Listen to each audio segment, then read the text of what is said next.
first and foremost, let me just say that I'm really, really happy to be here, and also that I'm really happy to have been a part of this project for such a long time. And when I say such a long time, I actually mean 2 more years than the actual runtime of the project in Tavia, because you may or may not know that the project in Tavia grew on the foundations of a previous project we tried to apply with, which was called Biogravis, and it was primarily dealing with biographies. Now, biographies, in essence, are texts. And I'm not a digital humanist, I'm a historian, which means that, and more so, a historian predominantly of Greek and Roman historiography and also early modern historiography, which means that, much like Philip, I deal with texts. Now, ever since the father of this aristocratic profession, the history that is, fathered this noble profession, historiography, Herodotus wrote his histories.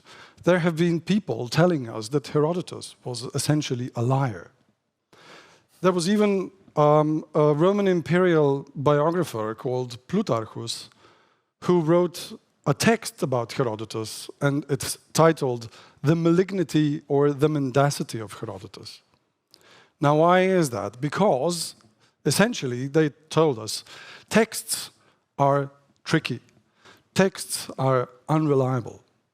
So that's one aspect of historiography. The other one is that we are supposedly dealing with facts, whatever those are. So we are dealing with content, and we are dealing with form. Form is language. So the first text in Europe, at least, that was kind of organized as a text was the Iliad and the Odyssey. So this is actually a vessel intended not for scientific texts, but for fiction. And ever since, historians have to deal with fiction. When this was realized, particularly in the postmodern period, there were French theorists like Deleuze, Foucault, and primarily Derrida, who said texts are so unreliable that they will virtually, even if they tell you the truth, you will not be able to discern this truth, because we are coming from this idea that texts are mendacious, that texts are tricky and unreliable. This is something that we wanted to highlight in the first poster. This is exactly why we brought the 3 posters that we took to Budapest for the Doraya conference. And the first poster addressed particularly this particular problem, the trickiness of texts. We took the biography of one very interesting individual. His name was Pier Paolo Vergerio, who lived, in essence, 3 lives. In the first of his lives, he was a lawyer. He was highly educated, but then his wife died, and then he decided to become a clergyman. So he became a clergyman, and then throughout his career as a clergyman, he also became a church diplomat. And as a church diplomat, from Rome, he went to Germany, where he caught, as they said in Rome, the contagion of Protestantism. He was persecuted, left Italy, and then lived the entirety, or let's say the remainder of his life in Germany. Now, why is this important?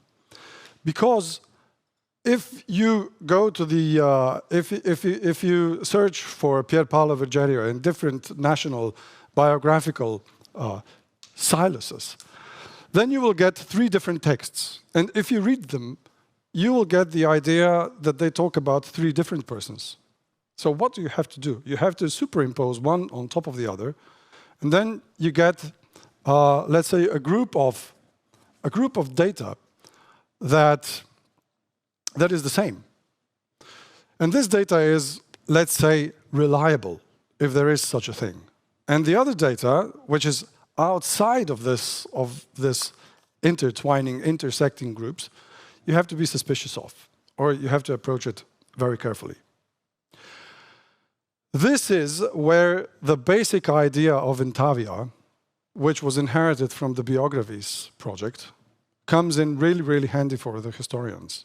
And this is something that we are really, really looking forward to when the project actually starts to live out its life, after the completion.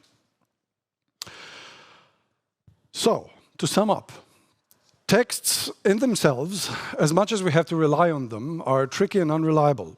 So we have to look for more texts. And more text means more and more data, which you can compare against each other. And when you have large amounts of data, usually conventional historical processes are not enough anymore.